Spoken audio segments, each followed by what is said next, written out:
तो आदाब, नमस्कार, गुड इवनिंग, सत श्री अकाल। एक बार फिर आप तमाम लोगों का स्वागत है क्राइम तक की कहानी के इस एपिसोड में। उम्मीद है पूरी फैमिली अच्छी होगी, अपना ख्याल रख रही होगी।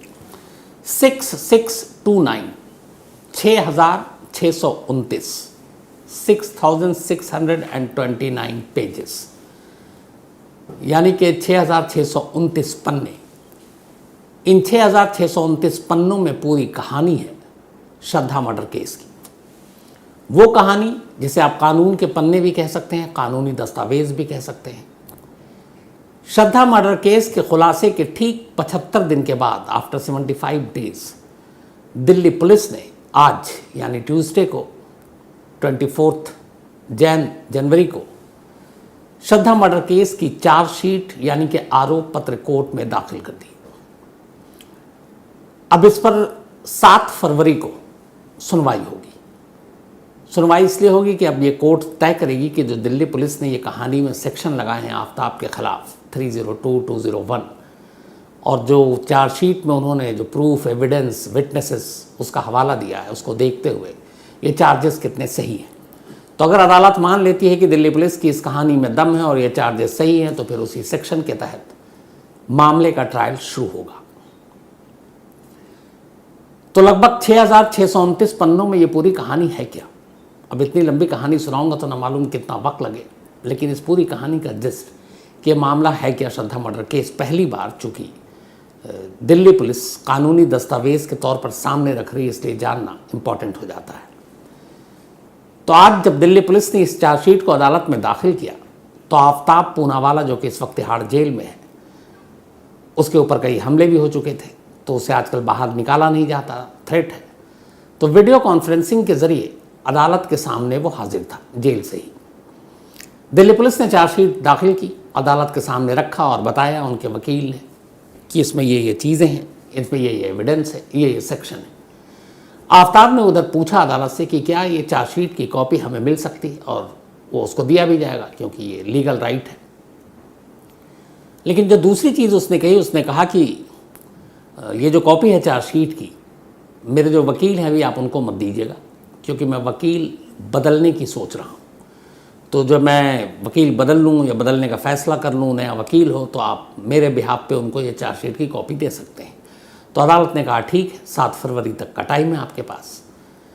तो एक तो ये क्या, शायद आफ्ताब अपना वकील बदलने की कोशिश कर रहा है, क्यों ये पता नहीं। तो अब 7 फरवरी को इस पर सुनवाई होगी। लेकिन सवाल ये है कि इस चार्जशीट में कहानी क्या है, श्रद्धा का कत्ल क्यों हुआ, किसने किया, क्या आफ्ताब अकेला था, साजिश में कोई और शामिल था, उसने लाश के टुकड़ों को अकेले ठिकाने लगाए या उसमें किसी ने मदद की। तो 6629 पन्नों में जो कहानी है, उस कहानी का जो सबसे इम्पॉर्टेंट पार्ट है वो मैं आपको सबसे पहले सुनाता हूँ। अब तक एक सवाल हर एक के जहन में था कि आखिर आफ्ताब ने श्रद्धा का कत्ल क्यों किया।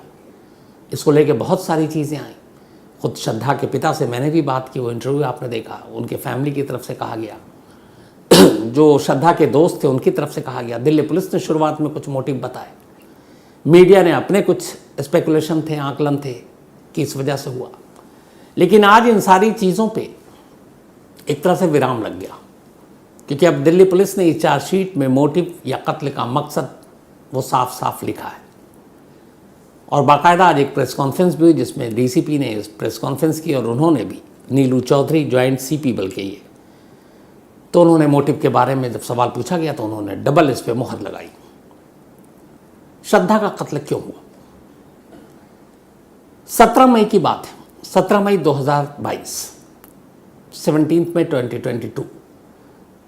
श्रद्धा और आफ्ताब उसी छतरपुर के पहाड़ी इलाके में किराए के घर में रह रहे थे, कुछ दिन हो चुके थे। 17 मई को श्रद्धा आफ्ताब से ये कहकर वो किसी से मिलने जा रही है और अपने उस किराए के घर से बाहर निकलती है। इसके बाद वो गुरुग्राम पहुंचती है। 17 मई की पूरी रात वो गुरुग्राम में रहती है।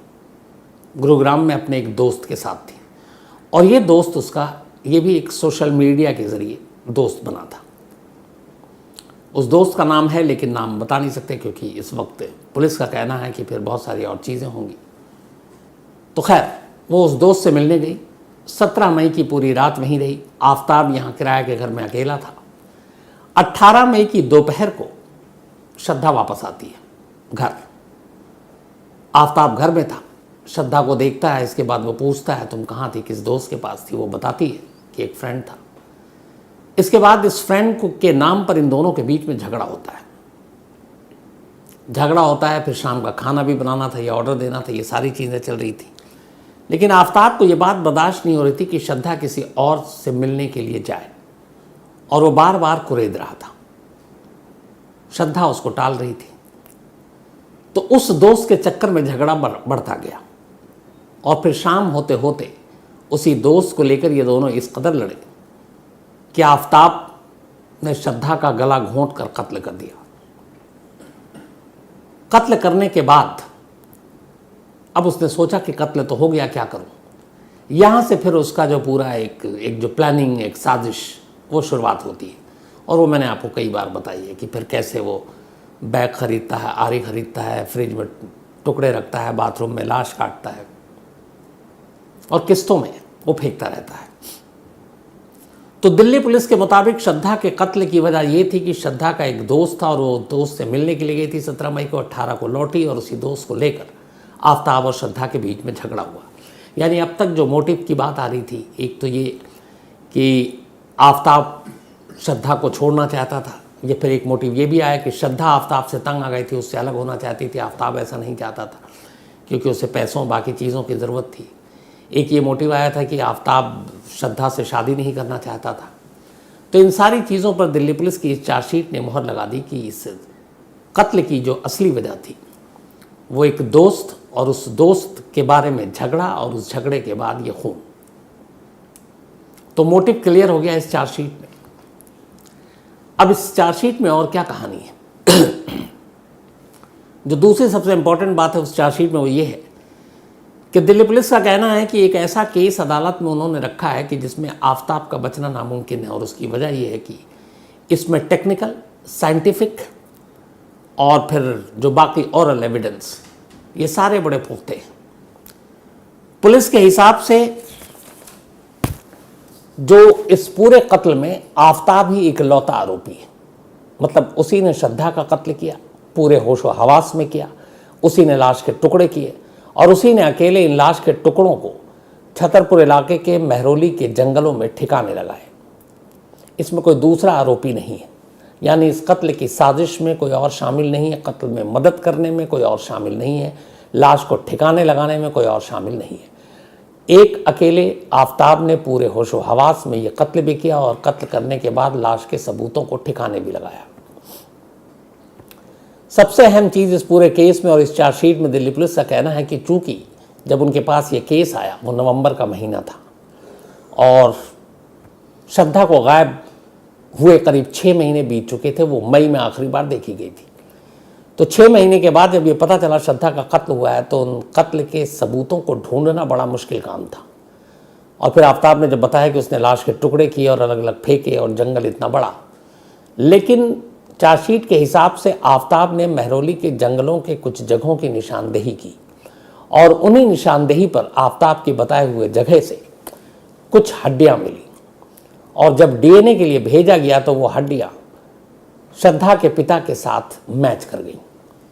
तो ये एक पुख्ता सबूत है कि वो लाश के टुकड़े कहाँ हैं, ये कातिल ही बता रहा है। तो इसका मतलब है कि उसका रिश्ता है, डायरेक्ट लिंक एस्टेब्लिश हो रहा है।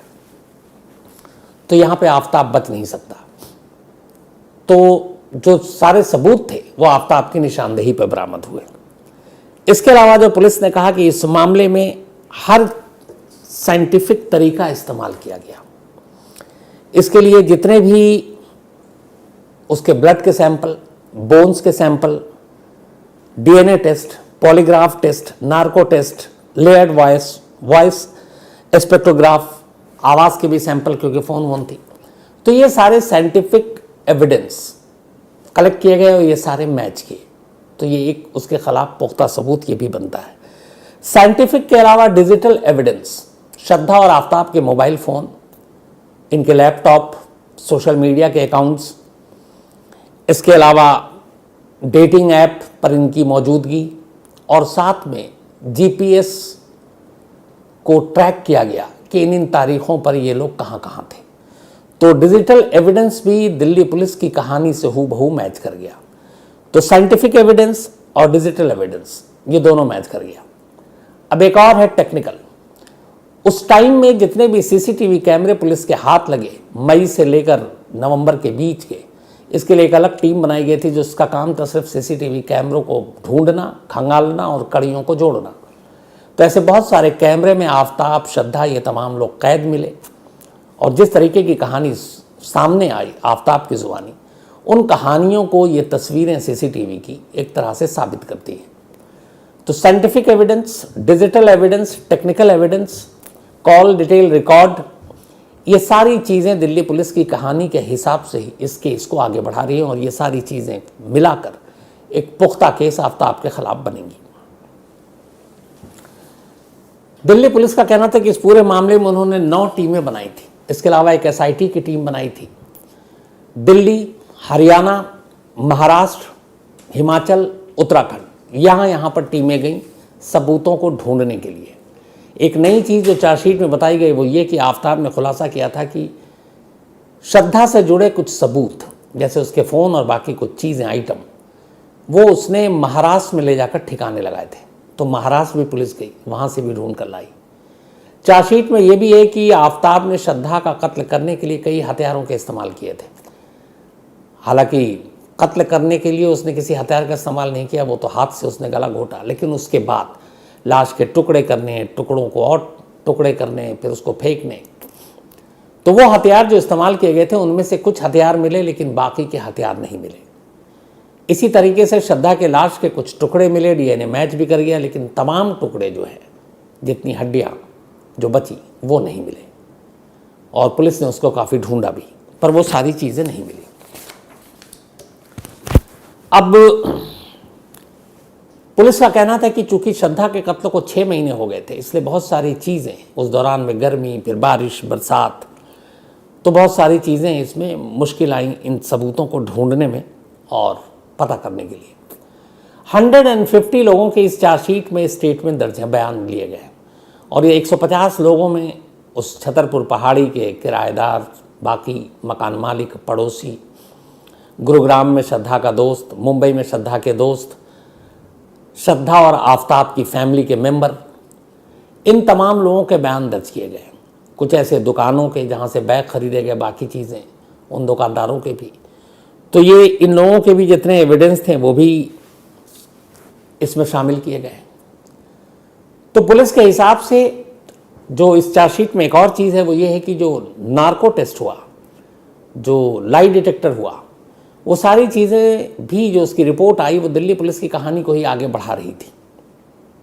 हालांकि पुलिस ने ये कहा कि उसके बाद उसको नार्को और उसके बाद कोई नई चीज़ उन्होंने ढूंढी, इस पे वो साफ साफ जवाब नहीं दे पाए। उन्होंने कहा कि बस हमारे लाइन पर ही चीज़ें थी, लेकिन ये कहा गया कि जो नार्को और ये सारी चीज़ें हुई थी उसमें आफ्ताब ने वही बोला जो उसने दिल्ली पुलिस की पूछताछ में बोला था, अलग से उसने कुछ नया खुलासा किया नहीं था। तो कुल मिलाकर 75 दिन के अंदर अंदर दिल्ली पुलिस ने श्रद्धा मर्डर केस में FIR पहले दर्ज हुआ और अब चार्जशीट दाखिल की। 302 और 201 सेक्शन है ये आफ्ताब के खिलाफ, और ये इकलौता मामला आफ्ताब के खिलाफ ही चलेगा क्योंकि इसमें साजिश में किसी और का नाम शामिल नहीं किया गया है।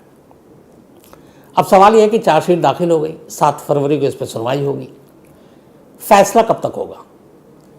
तो दिल्ली पुलिस ने शुरू से कहा है कि वो चाहते हैं कि इस मुकदमे का फैसला जल्द और उसके लिए फास्ट ट्रैक कोर्ट में ये मामला चलेगा। दिल्ली पुलिस ने वादा भी किया है। तो अब ये देखिए ये केस फास्ट ट्रैक कोर्ट में जाता है, कब तक सुनवाई होती है, क्या होती है, ये आने वाला वक्त में पता चलेगा। लेकिन जिस तरीके की चार्जशीट है, और अभी चार्जशीट हालांकि लीक मतलब मीडिया के भी हाथ नहीं आई है, ये जो सारी इन्फॉर्मेशन है कुछ तो पुलिस ने खुद बताई है, कुछ वकीलों के ज़रिए, कुछ सोर्सेज के ज़रिए आप तक पहुँचा रहा हूँ। बाकी पूरी कहानी चूँकि 6629 पन्ने हैं, तो उसमें जो भी चीज़ें होंगी जब ये सामने आएगी तो उसकी छोटी से छोटी माइनर डिटेल आप तक ज़रूर रखूँगा। लेकिन हाँ, इस चार्जशीट को देखते हुए और शुरुआती जिस तरीके की पुलिस की ये पूरी एक पड़ताल है, इसमें पुलिस ने कहा कि कई ऐसे एविडेंस थे साइंटिफिक जिनको और पुख्ता करने के लिए हमने हैदराबाद के फॉरेंसिक लैब में भेजा था और फिर वहाँ से रिपोर्ट आई। फॉरेंसिक लैब, इसके अलावा CIFSL जो था, वहाँ पे अलग अलग जगहों से जितनी भी जांच की रिपोर्ट आई जो CFSL से, उन सारी चीज़ों को इसमें एक साथ शामिल किया गया है और पुलिस के हिसाब से एक पुख्ता केस है और उनकी कोशिश यही है कि इस जुर्म के लिए आफताब को जितनी कड़ी सज़ा दिला सकें वो कम है। तो अब देखिए, अभी तो ये सिर्फ चार्जशीट है, अभी अदालत में कानूनी खेल शुरू होगा। हालांकि शुरुआत में अभी थोड़ी सी ट्विस्ट है कि ऐन चार्जशीट के दिन आफताब ने अपना वकील बदल दिया। हालांकि जो वकील बदला है उन वकील साहब से मेरी बात हुई अभी शाम को ही, तो मैंने पूछा कि आज उसने कोर्ट में कहा कि अपना वकील बदलना चाहता है, तो आपसे क्या नाराज़गी है? तो उनका कहना था कि दरअसल आफताब को अटेंशन चाहिए होता है, और अटेंशन का मतलब ये है कि उसका वकील हर 10-15 दिन में उससे मिलने के लिए जाए जेल। और उन्होंने कहा कि मैं आखिरी बार 25 दिन पहले मिला था, तो शायद नाराज़ होगा, लेकिन अब वो प्रेशर क्रिएट कर रहा है या सच में वकील बदलना चाहता है, ये तो 7 तारीख को पता चलेगा।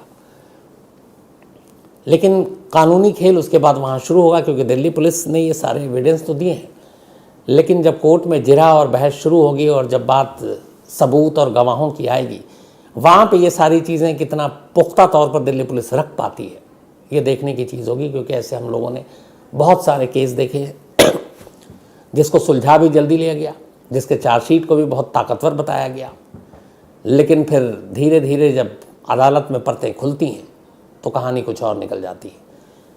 तो दुआ है ऐसा ना हो, क्योंकि श्रद्धा को जिस तरीके से मारा गया है उसके कातिल को कड़ी से कड़ी सज़ा मिलनी ही चाहिए, इसमें कोई दो राय नहीं हो।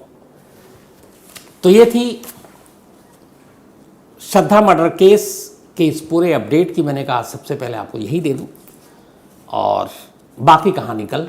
तो आज कहानी में इतना ही, लेकिन कहानी ख़त्म करूं उससे पहले वही अपना सिलसिला। आज विवेक कुमार साहनी, इनका जन्मदिन है, साहनी बल्कि, तो हैप्पी बर्थडे विवेक।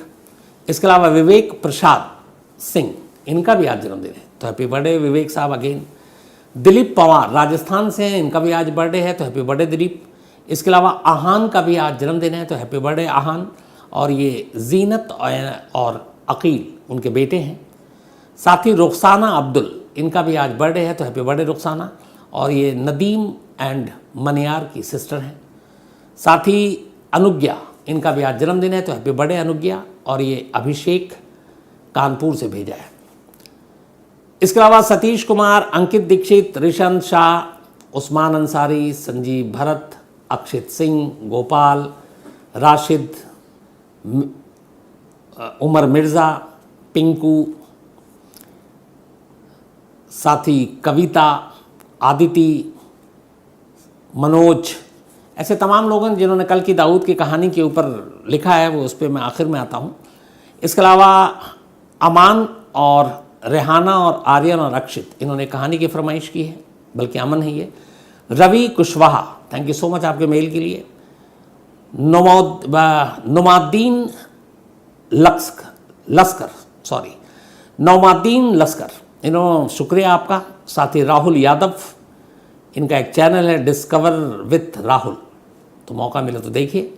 गौरव शर्मा, इन्होंने कहानी की फरमाइश की है। तो कल दाऊद की कहानी, जिसमें मैंने बताया था कि कल मेरा रोल दूसरा था, मैं दूसरी तरफ बैठा हुआ था, मैं सवाल पूछने की जगह पे जवाब दे रहा था, और सवाल पढ़ाकू नितिन यानी नितिन ठाकुर पूछ रहे थे। आप में से बहुत सारे लोगों के मेल आए, और थैंक यू दिल से, शुक्रिया आप लोगों का। और मैं नितिन तक भी ये बात पहुंचा दूंगा, और कोशिश यही है कि बीच बीच में इस तरह की कुछ चीज़ें आप तक पहुंचाता रहूं। तो कहानी में आज इतना ही। अब आपसे मुलाकात होगी कल रात 9 बजे किसी नई कहानी के साथ। तब तक अपना ख्याल रखिएगा। Thank you very much.